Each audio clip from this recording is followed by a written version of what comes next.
Do you think that part of the reason why young people aren't necessarily going into the trades is because they feel a kind of a shame? They simply are not getting exposed. There's a lot of kids, when you get them exposed to maker spaces, they love it. About 5 or 6 years ago, I went down to makerspace we had that one of the universities was putting on. You know what the biggest hit was? Hmm. Cutting up cardboard boxes with hacksaw blades and making stuff out of it. Welcome to the neutral ground.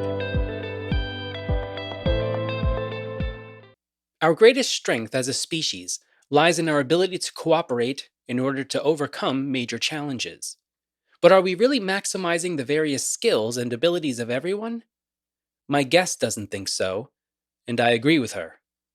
Dr. Temple Grandin certainly needs no introduction, but I will do my best to provide an adequate one for someone whose work has very much changed the way we think about thinking. She's a well known writer and speaker on autism and animal behavior, and today we're fortunate to have the opportunity to speak with her about her latest book, Visual Thinking: The Hidden Gifts of People Who Think in Pictures, Patterns, and Abstractions. Currently, Dr. Grandin is a professor of animal science at Colorado State University, encouraging her students to not merely study the world on a page, but to go out and build it, a message that I wholeheartedly agree with.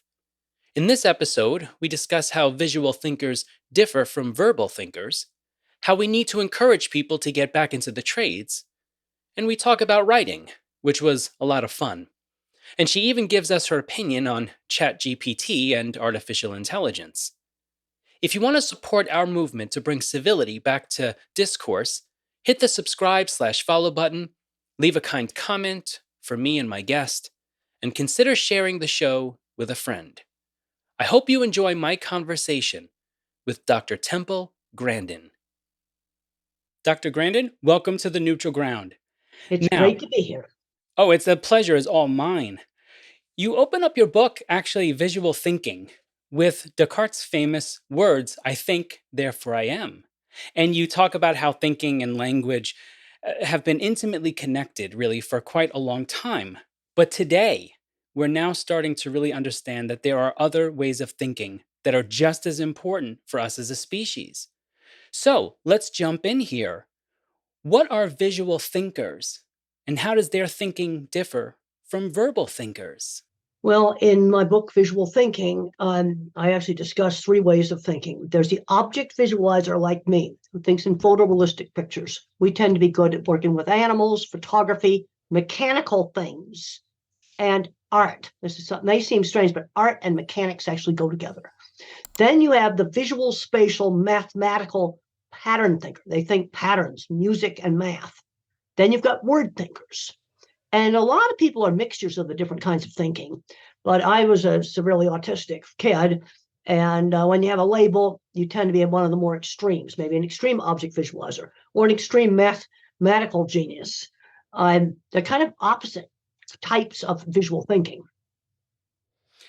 How did having that label, like let's say early on, how did that label sort of dictate a little bit, if you will, how you thought, or did it do that? No, it didn't. I just assumed everybody thought in pictures. And the way I finally figured out that most people do not think in pictures is I started talking to people about how they think. And what I learned was, and this is when I was in my late 30s, you've asked people about their home or their dog. They're so familiar with that, they'll see it.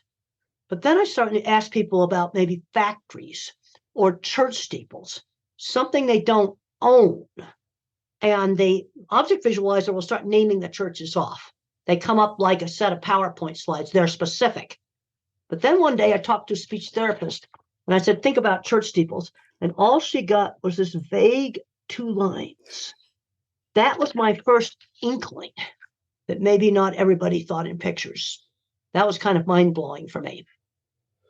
And sticking with this idea of mind-blowing kind of discoveries, you talk about in the book that the second kind of moment that really opened up your own eyes was this idea of, actually, wait a second, visual thinking is even on a continuum itself. What did this discovery of a continuum of visual thinking, How did that change your understanding of visual thinking even more? Well, I then started to figure out on my own the pattern thinker, and I got that idea originally from a book called Exiting Nirvana about an autistic lady, and she kind of thought in patterns. But then the thing that really turned me on is one night at 3 o'clock in the morning, I was surfing online, and in the reference list of a paper on perception, a rather boring paper, I found the work on object visualization. And you have to have that magic keyword or you don't find it. Then I discovered that there was a whole bunch of research on this. And there's the object visualizers like me, and then the opposite is the visual spatial mathematical pattern thinker. And they're actually kind of opposite kinds of visual thinking. You won't find a super object visualizer and a super mathematician in the same person. Now you can get some people that are mixtures. And then I got this name, Konishkov. I can never pronounce that correctly. And then I started looking up all the papers, and I'm going, wow, this now, so science to show that the kind of three kinds of thinking I sort of figured out on my own just by interviewing lots of people really did exist. And did that, I mean, because that's something that, yeah, you talk about that in the book too, finding this research. And even toward the end here, you talked about how finding that research kind of gave you, I would say, it sounds to me at least like additional confidence. Is that something that we should be pushing more of to help students of visual thinking? Well, the problem is I could never do algebra, and I don't know if I could graduate from California. But then when I started working on a visual thinking book, I went back through all the projects where I spent a lot of time out in the metalworking shops, a lot of time out on big construction projects. And I figured out there's a very interesting division of labor in engineering, Hmm. where the high school graduates that can't do algebra are out there inventing mechanically complicated equipment and patenting it and selling it around the world. Then the degreed engineer does the more mathematical stuff, boilers, refrigeration, power, and water requirements. And one of the things that made me want to do this book is right before COVID, I went to four places: two pork processing plants, a state of the art chicken processing plant, and the Steve Jobs Theater. And all the equipment in the poultry plants and the chicken plant came from Holland. And we're paying the price for shutting down shop classes 20 years ago, paying the price for shutting down in house engineering. Beef, we still know how to do, but barely. But the pork and the chickens, all that equipment now is imported. Italy's also making a lot of food processing equipment. And it goes back to their educational system. And we kind of look at in this country that the object visualizer, the skilled tradesperson, sort of a lesser kind of intelligence. I can tell you it's not. It is a different kind of intelligence. And you go to Italy and you look at education, Germany and Holland. In ninth grade, the kid can either go university route or tech route, and they do not stick their nose up at the tech route. And we have a huge shortage right now of high-end skilled trades. Check out the people fixing elevators and escalators. You're going to see a lot of gray hair. They're not getting replaced. Yeah, and you mentioned this in the book, and actually, this idea of testing and people getting kind of screened out of majors that they could actually do really quite well in, but because of one test couldn't. And personally, I know with my students, my computer science students, even they'll come to me sometimes and they'll be really upset because they'll say, "I'm getting A's and B's in everything, but except this one advanced calc class that I'm really struggling with," and because of that I'm getting told that I can't really continue with this. I have to stop and I have to because I can't do the one math class. And I Well, always I can't do algebra, and we're screening a lot of good people out of veterinary medicine yeah. because they can't do algebra. There's a little tiny bit of algebra for dosing drugs, but that can be just memorized like formulas. I can do that. But we're screening out a lot of people to make super good veterinarians. I've talked to people that are, flunking their third algebra class so they can become a veterinary technician or a veterinary nurse. You don't need those math classes. You need old-fashioned arithmetic up through sixth grade. That you do need. Dosing drugs, you got to do it in your sleep and do it accurately. But that's it when it comes to math. Yeah, and in your book you talk about the idea that you believe it's too much emphasis on testing in general in schools today. Why do you think that is? Why is testing kind of the culprit of screening people. I don't know what the kids are learning, because in the last 5 or 6 years, the writing skills of college students is horrible. And I have talked to a lot of professors about this. And I'm finding that they never wrote book reports where you learn how to summarize. They never had anybody mark up their work and correct their grammar, copy edit their work. And I'm going to guess right now, half our graduate students, awful writing skills. I don't know what they're learning in school, but I think writing skills are pretty important. Yes, as a matter of fact, it's one of the I just gave this talk this past week, first week of class. I told my students, I said, one of the top 3 things that employers are looking for is actually written communication. Not just communication, but written communication. And they look at me almost as if I'm lying, but I have to show them on all the sites, all the different studies, the surveys saying, no, no, it's written communication. And there are reasons for that. There's a place for being able to organize your thoughts on a page. It's not to say that that equates to you being more or less intelligent. That has nothing to do with it. It has to do with asserting a sense of order on chaos. And Writing skills helped me be influential in the cattle industry, because I would write about how to handle cattle behavior principles. I also would publish drawings and all the directions for making the equipment. And that gets it out there. yeah, Writing was really important for me. Yeah, we both had a shared moment. In your book, you talk about having to go back to the basics with your own graduate students in terms of writing. And of course, in teaching in my program in writing and critical inquiry, we have to do the same. Matter of fact, we've had entire faculty meetings dedicated to the idea of just how much do we have to go back a little bit and try to help with the basics. Well, I'm finding that with maybe half the students, I have to do copy edit the work, and it takes a lot more time than reading for content. Another thing I have them do, I said, I want you to go home, stand up like you're giving a speech, and I want you to read your paper out loud. And that also is really helpful. Yes. I have them do that, and I've been able to get the writing from horrible to usable. Yeah, And that's absolutely. something that's going to serve them well. Yeah. Now we've got this bot that can now write. Oh, yeah. I just read in the New Nature just this morning that they had it write abstracts for scientific papers. And a lot of people had difficulty telling which ones the program wrote and which ones the scientists had written. Yeah, I'm looking into that. I'm looking at Chat GPT, and there is something about it that is both really exciting and horrifying at the same time. Yeah, that's just the same way I think about it. I was thinking, what would I do if I was teaching writing? I think my students better learn how to write by hand, because they're going to do writing exams by hand in class. Every bit of technology put away. That's You how I would do with this chat program.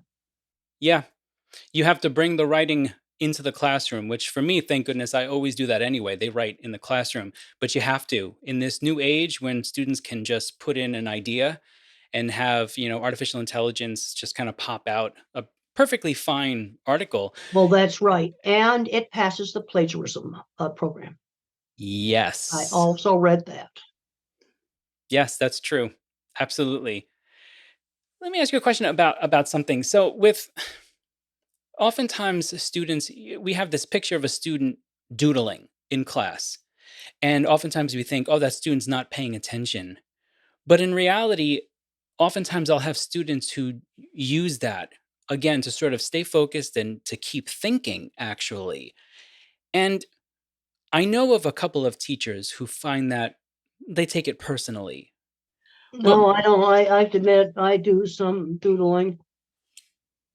absolutely. So my question to you is, do you think that we do our children, even our young students, a disservice by trying to regulate and own the ways in which they create as an act of thinking? Well, there's certain things that I want students to learn. There's certain technical things in the cattle industry, like nutrition and about, okay, statistics. They got to know something about some of these things. But I also want students to get out and express themselves really well.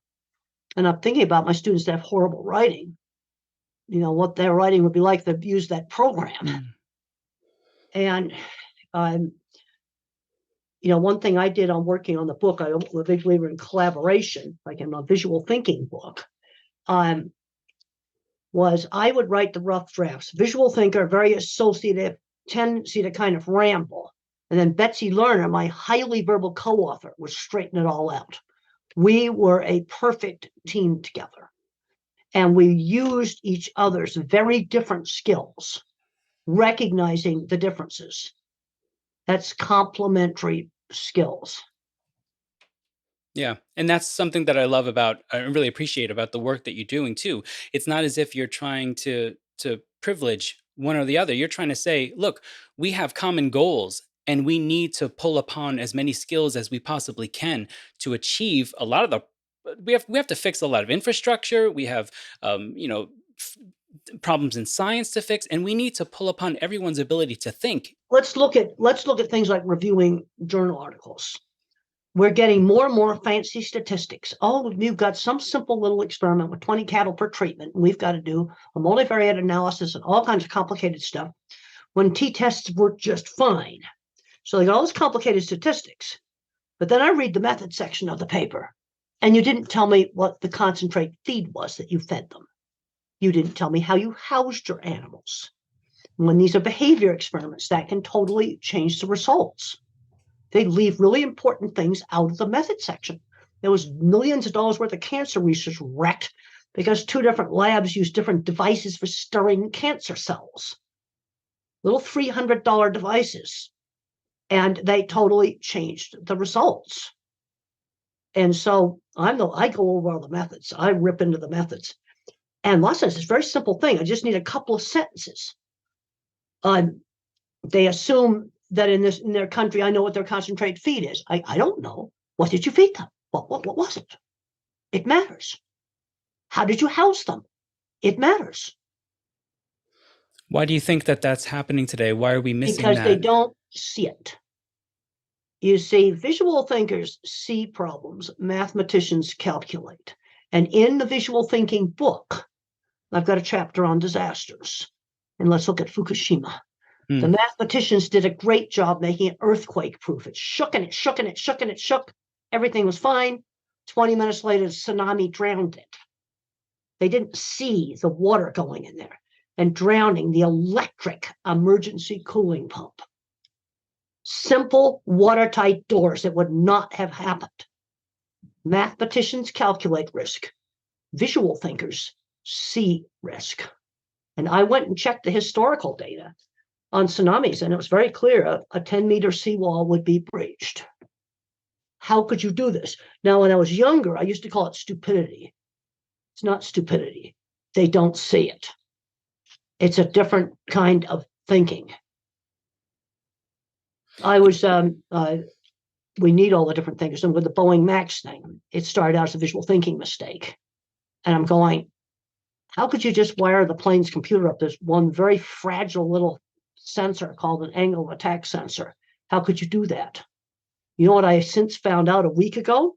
I sat on a plane next to a Boeing engineer, and it turned out there was a mechanic in the shop that warned them. Would have been very easy to fix, and they didn't heed the mechanic's warning.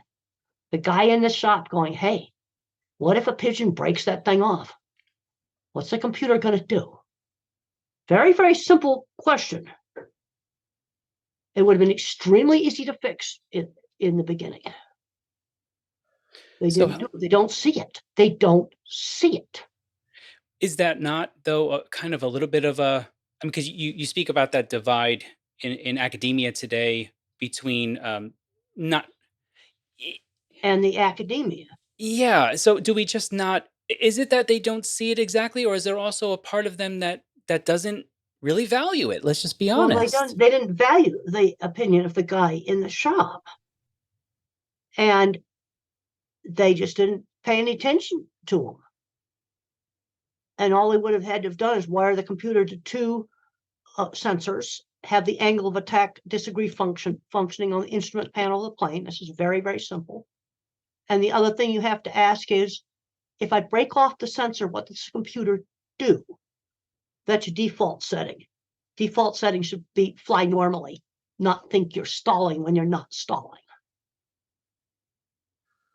That's very, very simple when you think about it visually. And then I find out that they had a mechanic in the shop that warned them, and they did not listen. And then I went and I did some consulting with a travel website in Seattle, and they also told me they had been warned by the people in the shop. Hmm. But I think some of this, if you get aware that it's a different kind of thinking. I was just talking to a guy that worked in a nuclear power plant. He was just starting out, and he was kind of a visual thinker. And they went out in this room where there was a bunch of pumps, and all the engineers were checking all these different gauges. And this kid looks down through the plastic catwalk grating and goes, "There's water down in there in that Hmm. pit. Something's wrong." And yeah, it turned out there was a leaking pump, and something was very wrong. Water should not be in that pit. He Hmm. looked down, saw the water in the pit. Everybody else was checking the meters. They didn't see the water in the pit. Wow. Is there a time, do you think, when universities and education in general can, because we know that young men, for example, they're not going to universities like they used to. The research is saying that young men are no longer really going. Do you think that this connects also with this idea of because they I don't don't see a know, but I think value? mostly needs to be, going into skilled trades stuff. And I get asked all the time if I could do something to fix the schools. I'd put all the shop classes back in: cooking, sewing, music, theater, all the home ec classes. I'd put all that stuff back in because they also are situations where students get exposed to things that get interested in, that become careers.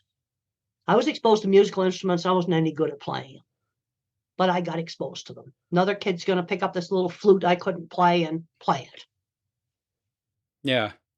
Yeah, and you talk about how, you talk about the shop classes and enjoying that, but then also you have this funny little note about you might think that I didn't enjoy the home ec classes, but I did as well. You enjoyed the home ec, you enjoyed anything where you could use your hands I really essentially. liked sewing. I hated Yeah, cooking, but I loved sewing class. And when I was in fourth grade, I had a toy sewing machine that actually sewed. I loved it. It was my favorite thing. And I made costumes for the school play with it. that's fantastic. Well, let me, so you do a lot of work with animals, obviously. You mentioned it a couple of times.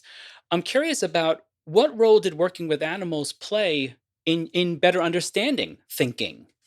Well, I actually understood it better after I figured out that a lot of people were verbal thinkers.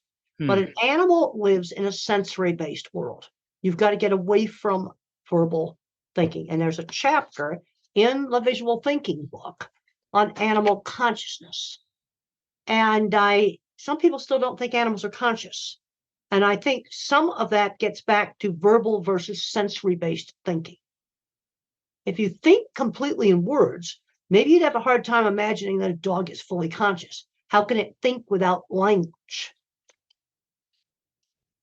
Yeah. And also look at where the papers come from, the affiliations. Papers coming out of psychology departments, more verbal thinkers questioning animal thinking. Papers coming out of the computer science world, they don't seem to question whether or not animals think. Do we deal too much today in data and papers and not enough of actually getting down into the machines themselves? Well, I think we need to get out and doing things. I'm kind of appalled. We've got students growing up today. They've never made a paper airplane. Hmm. They've never used a ruler. That's why I did this little kids book on calling all minds. And when I did a book signing for this little kids project book that has things I made in the 50s, 20 to 30% of elementary school children outside of Denver had never made a paper airplane. They're growing up removed from the world of practical things. And we have to make decisions about stuff like power grid and things like this. Yeah. See, verbal thinkers tend to overgeneralize, very abstract, top down. I tend to think in specific things. What's a specific way I can solve a particular problem? Like when they had the power grid fail in Texas, I want to find out exactly what froze in each plant. And then I can rank them as how difficult they would be to fix. Did you look into that actually? Well, Were I you couldn't curious? find the information. I found some of it, turbine hall freezing, that should be easy to fix. Put a building around it. I But people talked about this in abstraction. No, let's just go to each plant. What froze? Okay, turn me loose in there. Get down to the maintenance shop. I'll find out exactly what froze. Oh, the maintenance guys will tell me. I've got good. I've got good in the shop cred, as long as there's no suits around. And then you go, okay, it's plant number one. This will be an easy one to fix. Okay, now if I can fix these, can I at least do rolling blackouts? Okay, mathematicians, you have to balance the grid. That's your job. I don't like that's a math job. Yeah. Okay, then I'm recognizing you need the different kinds of minds, but you need to talk specifically about what you'd have to do to winterize different stuff and not talk about it in abstractions. What would you say is the most difficult part then about your job when you go on a case and you're advising these places about animal welfare and the machinery and you're involved in everything? What's the most difficult part about that when you're dealing with people, trying to explain things to I them? used to say engineering's easy, people problems are hard. And one of the things that happened during an equipment startup is that most of the managers are screaming, and there might be some good swear words in there along with it, is they don't differentiate between a glitch, like a stuck trolley on a rail, cause you a bunch of downtime, and something that's a major design fault where the whole thing may fail. Hmm. They're out there screaming over their head about stuck trolleys. But I know we can fix that. And I told them not to use old trolleys on new rail because then they are going to jam. Went through that like at 3 different places. Nobody would listen. Said you got to buy new wheels to go on the new rails. Is it incredibly different dealing with people in America and dealing with other nations Not in their really. work? It's a lot of the same thing. And equipment's equipment no matter where you are. But the visual thinker just sees how mechanical things work. And what's happening right now is the people that I worked with that patenting all kinds of mechanical devices, they're all retired and they're not getting replaced. The kids that ought to be replacing those mechanics are playing video games in the basement, probably with an autism diagnosis. I'm going to estimate the skilled people that I worked with that owned metal shops, patented equipment, also people that designed equipment. Good 20% were either autistic, dyslexic, or ADHD. And that's probably a conservative estimate. You have this interesting quotation in the book, actually. You say, "There's no doubt in my mind that I would have become a video game addict had I been born 30 years, later." Well, that's yes, I would have Why been. do you think that's the case? What's Well, what little video game playing I've done, I'm going, oh, I'd played this for an hour. I'd played it for 4 hours. Now Elon Musk got really into video games. He's on the autism spectrum, but he's just old enough to have avoided the most addictive games. And the other thing is that in the early video games, they'd break all the time. And then the blue screen of death would come up with all kinds of interesting code. I call that computers showing their guts. They don't do that anymore. and why is it because of the pattern recognition that Well, comes with gaming? it's like they're just so you got to like get the score, get on to the next thing. And yeah, I wish these kids were getting fabulous video game jobs. They're not. They're not getting fabulous video game jobs. If they were getting fabulous programming jobs or animation jobs, I would have a much different opinion towards it. And a lot of them are ending up on a disability check when they ought to be fixing elevators. Do you think there's a way that we could use use the gaming approach, what they're interested in order to get them into a space where they could be Well, I fixing think the best way to elevators? get them into space is get them out there building things. And I'll Hmm. tell you the way to get the kids off the video games: auto mechanics. There's been 5 or 6 successes where young autistic adults were gradually introduced to auto mechanics, and they found that that was more interesting than video games. And they gave up the video games because motors were more interesting, real things. Yeah, I mean, I can remember. Actually, it's kind of interesting. I'll ask you about this. So the original sort of Legos that just came in blocks, and you had to literally build everything from it. And clearly remember building, planes and buildings and things like that. But now I was thinking about this just a couple of days ago, but now you have the sets where it essentially tells you what to build.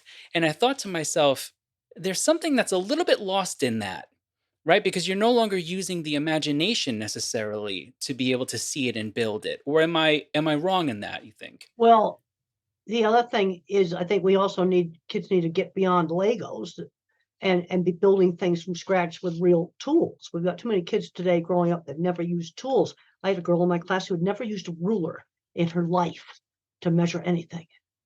Really? Never measured anything. Because in my class they have to do a scale drawing.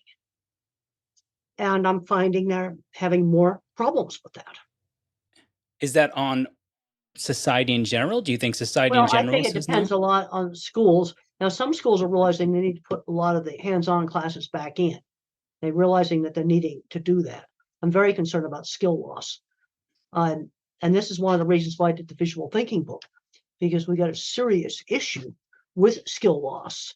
I then have found out we don't make poultry processing equipment or pork processing equipment, but also we don't make the state-of-the-art electronic chip making machine. It's from Holland. And that goes back to the educational system. Can The you talk? state of the art makes the littlest, tiniest, smallest chips. We invented the technology. The Dutch are building it. Can you talk just a little bit more about because I know that's a big topic for you, skill loss. What are the particular skills that are being lost here? The what I call the clever engineering department. The people totally understand mechanical things. And when you look at when they take the white metal covers off of that machine, there's a lots of mechanical stuff on there. I got on their webpage. There were little tiny screwdrivers and taking stuff apart in that thing. That's the non-mathematical side of engineering, the skilled trades side of engineering. That's the thing that we are losing. People might We be need thinking, people that have those skills like to fix airplanes. Last two mechanics that came on my flights were great. I ran into a head mechanic at the airport and we discussed this issue. We need people that kind of guy that's kind of odd, be able to visualize the entire hydraulic system in the plane, tire wiring harnessed in a plane. That's something I actually, when I was younger, would be capable of doing. Now, you don't do it overnight. That took me, like when I first looked at a big beef plant, I go, this is so complicated. How does the manager understand it? But then after I went over there every Tuesday afternoon for 6 months, I videotaped the entire thing into my head and I could walk through it in my mind. "Hmm, Now, that didn't happen overnight. well, people might be thinking in the audience, we talk an awful lot about STEM, though, right? Which includes the engineering and everything. Well, and that's more you see, they're doing the math. And then when I did a book signing for visual thinking at Harvard, they had a physics lab in there. And along with the 3D printers, they had crocheting and sewing machines. I'm not kidding, in the physics lab in their makerspace. But some of your very best visual thinkers aren't going to be in that program because they can't do the abstract math. You see, you need us. Yeah. You need us. Better pay attention to us when we tell you you need watertight doors, or you know Boeing didn't listen to the mechanic in the shop. Now they got the plane fixed now. No, the new Maxes are lovely. I love the super king size luggage bins they've got. You can get all the bags on. My wife's uh, mother's cousin worked for Boeing for 40 years, and he does kind of consulting work to help young people at the University of Washington. And he loves to talk to us about young people, about writing, but he absolutely agrees with you that you have to get young people out. You have to get them with their hands dirty. Learn things by touch. Don't be afraid to fail either. Try things, try to learn about it, how things work before you even necessarily get into the data and the statistics. Go out and touch a plane. Well, that's just it. And we have some of this like in physiology. There's people doing cattle physiology, and I think they forget that there's a cow attached to all that chemistry. Yes, that's a really good point, right? How many students No, no, I'm laughing because I can actually picture, a student who can pinpoint everything about a cow on a page, on a picture, but then they've never actually touched one, gone out and I had seen some it. students out the other day. We have some very tame steers they use for research, pet steers or nutrition research, and they love to be petted. And I had students, film students were out there. They were stroking these really friendly Black Angus steers, having a great time. And I explained to them, I said, these are big animals, so we have to make sure they have manners. And if they push against you, you don't stroke them because that's rewarding pushing, which would 1,200-pound animal, that can be dangerous. And that's fantastic too, because that's something that you learn from being out there. You learn what a push is, what is just maybe settling in or moving around a little I bit. can't have big animals pushing on me.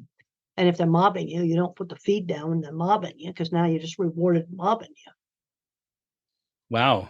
Yeah, you gotta teach them polite behavior. Then I put the feed down. I never would have thought of it that way as a kind of politeness and thinking about manners, manners in terms Cattle of how need to you have manners interact. because if you're out there on a small vehicle, one of those four wheelers, and they decide they want to snack off the back of it, they can knock it over with you ending up being under it. Yeah, No, and it's very easy to teach cattle manners. Now put the mineral out when you stand and ask for it nicely. that's fantastic. Yeah, that's one. Very easy to train them, but people accidentally reward behavior that you don't want, butting, pushing. So, I mean, would you say that that alone is probably worth a course, even right? Just thinking Well, I was about. showing the students that they where to stroke them so you don't encourage butting, and it's the first time they ever had their hands on cattle. It must have been a fantastic experience for them. They must.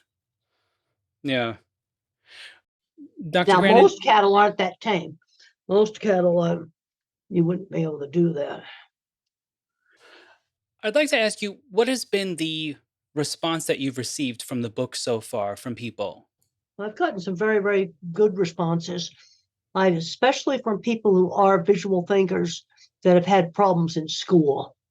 And they've really thanked me for doing the book. And they've mentioned problems with algebra and math, and that gave them a lot of insight into how they think.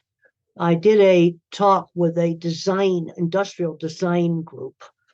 They responded really well because I'm very concerned about some of the object visualizers just getting screened out with all these math requirements. And I think there's some people who think you have to have algebra to think logically, and that's why they push it.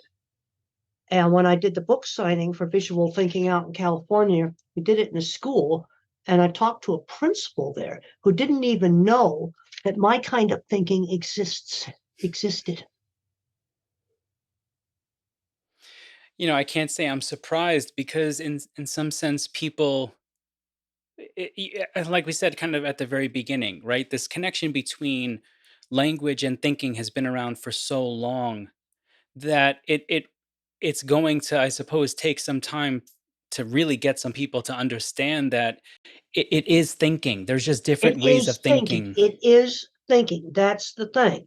And this gets back to the whole thing of animal consciousness.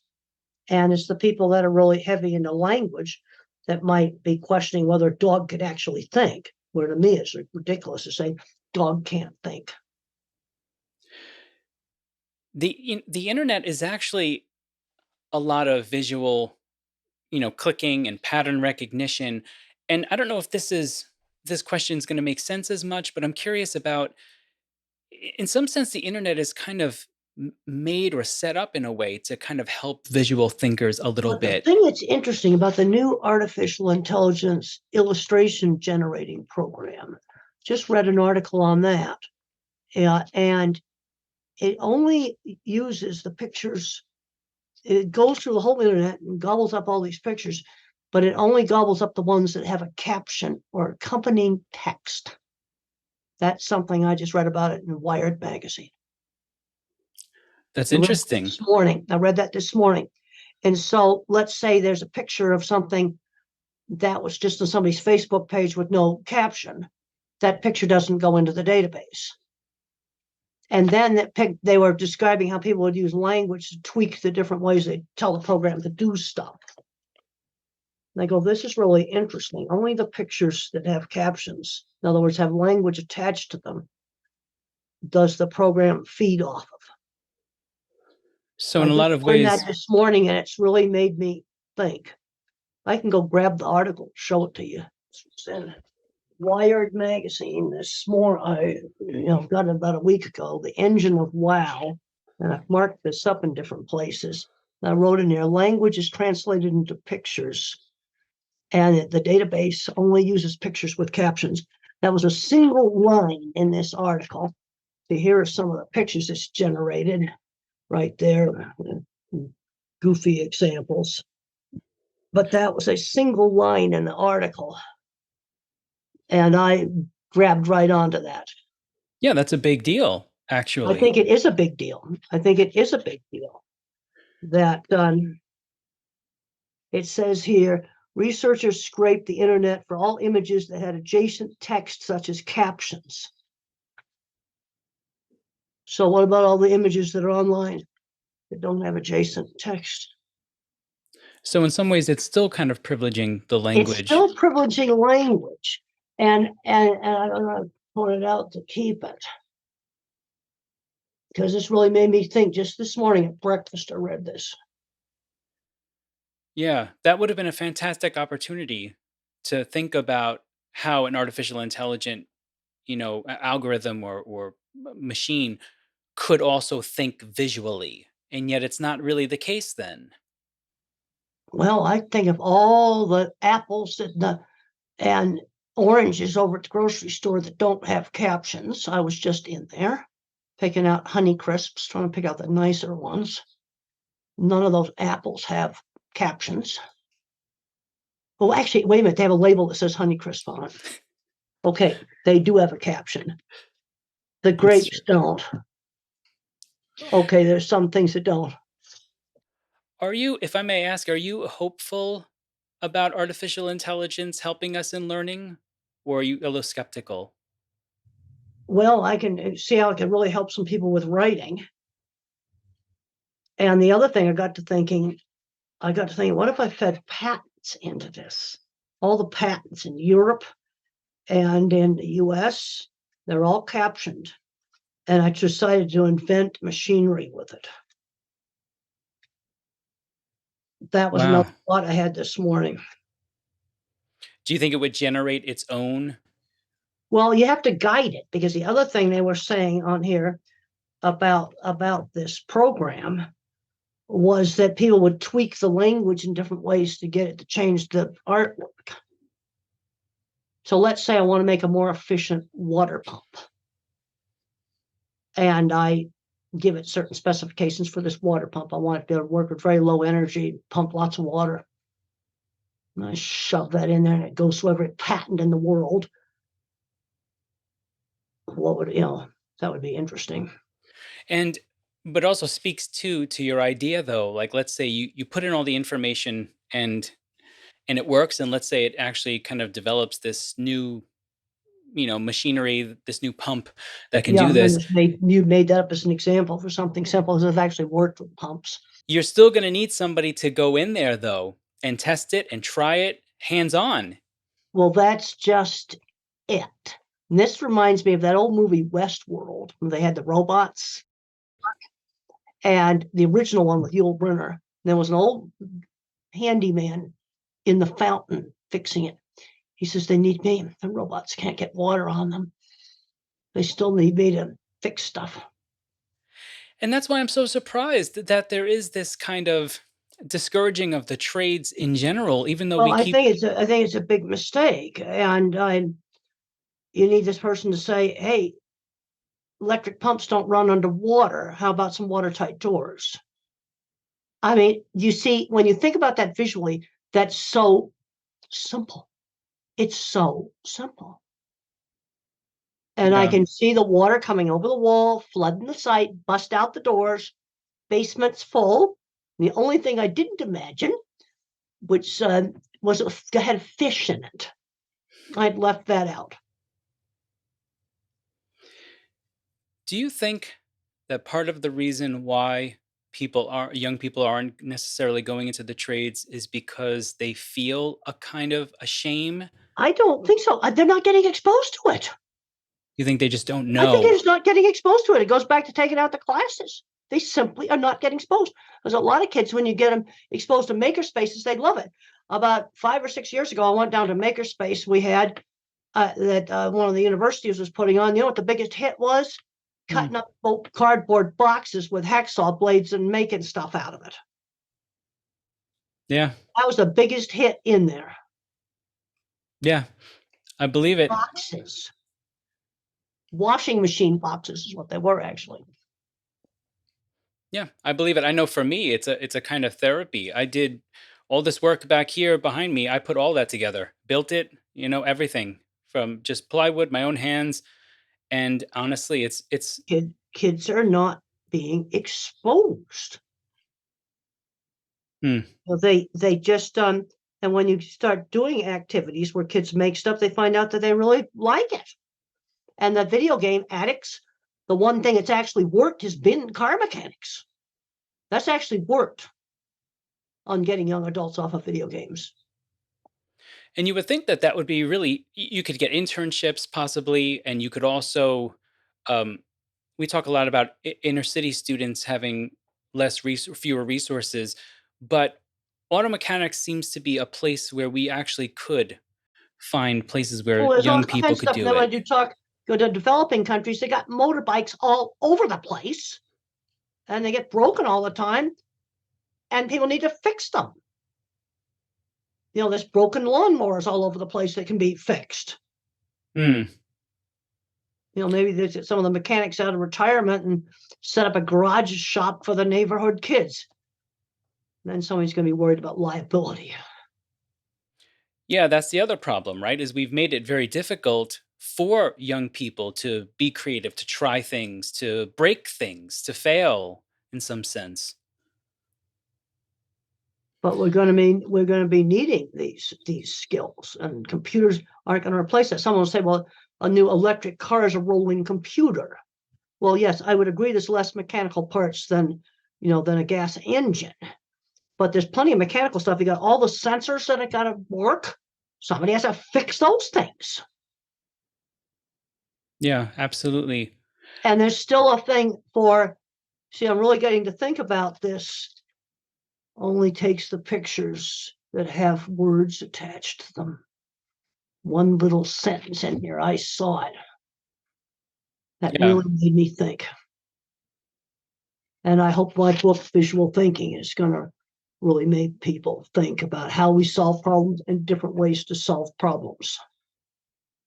See, my way is very specific. I when I went up to Seattle, I had a chance to meet with people at Expedia, the travel site, Hmm. and we were talking about making air travel nicer for people with disabilities. And there was a tendency to talk about this in a very abstract way. That's not how I think. I talked to the blind person.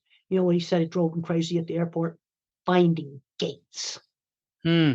So let's make a gate finder app. Denver Airport has nice big numbers. I think a phone can be trained to just read those and tell it to them. Gate finder app. But you see, that's something that I just made it up. I know it could be done, but it's something specific. Yeah. You see, that's the way my mind thinks. Let's figure out some specific things we could do that would be fairly easy to do. Yeah. Take on a problem, identify the problem, and fix it. And that could be done, and the airport wouldn't have to spend a lot of money. There might be some airports where the gate numbers, I think, will have to be enlarged. So the Yeah. app doesn't mix advertising up with gate numbers. You see, I'm Yeah. already seeing that could be a problem because I was coming down the moving sidewalk, and if I had my phone and it's reading gate numbers, there's a banner up there for the restaurant. Hmm. I don't want it pulling numbers off of that. Yeah. And with given the fact that young people today are just starved for meaningful engagement with things, being able to go in, identify a problem, and solve it is would be absolutely fantastic for them, even for their mental health as well. Well, we found that when I did a book signing for Calling All Minds and we provided a whole pile of printer paper, the kids had a great time making paper airplanes that they had never made before. Another project they have in there is a paper snowflake. We've got kids that have grown up, they've never used scissors. And then when they want to be doctors when they grow up, they have a hard time sewing up cuts because I discussed that in my visual thinking book. Yeah. Yeah, it's amazing. Yeah, Dr. Grandin, you've been incredibly generous with your time. I like to end my conversations always, if I can, on positive notes. So let me ask you this question. What makes you hopeful about the future of how we look at visual thinkers and thinking in general? Well, we need the I tell I do a lot of talks for corporations because they want to be inclusive. And I said, first thing you have to know is that different kinds of thinking exist. That's the single most important thing you've got to know. Different kinds of thinking exist. And then you can look at how we can use these skills in complementary ways. Because let's take something like a startup company. You have the creative people get the startup going, but then it gets to be a certain size. You got to hire a verbal thinker just to keep the business running. My grandfather was the co-inventor of the autopilot for airplanes. MIT trained engineer, worked with an autistic guy who came up with a goofy new idea, which worked, but it was stolen. And they needed a lawyer. Yeah, we need all the different kinds of thinkers. Yeah. I think that's perfectly said. Absolutely. Dr. Grandin, thank you so much for sharing your knowledge, your book, and this wonderful body of work that you have. I really appreciate it. Well, thank you so much for having me on your show. And I'll just do one little last plug. Go out and get my book. I think it's going to really make you think. I agree. Absolutely. Thank you. All right. Thank you very, very much. Last semester, I had a student who drew a picture of me while we were going over some notes in class. He then showed it to me after class was finished. I was astonished. It was absolutely beautiful. I told the student that I thought it was truly amazing and that I can barely draw a circle on a page. When he tried to tell me that it wasn't a big deal, I said to him, "You don't get it. These shadows, these lines that you put in here, the parts of this that make it a work of art, I can't see them in my head. I literally can't draw this." He looked at me in astonishment. He said he never really thought about it that way before. We don't all think the same way. We have different skills, different ways of viewing the world around us, and that is our strength. That is what it means to be human. If we want to continue to thrive as a species, we need to remember this and stop trying to make everyone think the same way, to believe that there is one right way to think. At best, it's wrong. At worst, it hinders our ability to progress in science and technology, and it limits the creativity that so often places us in awe through a beautiful painting or a great piece of music. The world needs variety in thinking, but we can't just say it, we have to show it. Until next time, try to keep one foot firmly planted on neutral ground, and have a great day.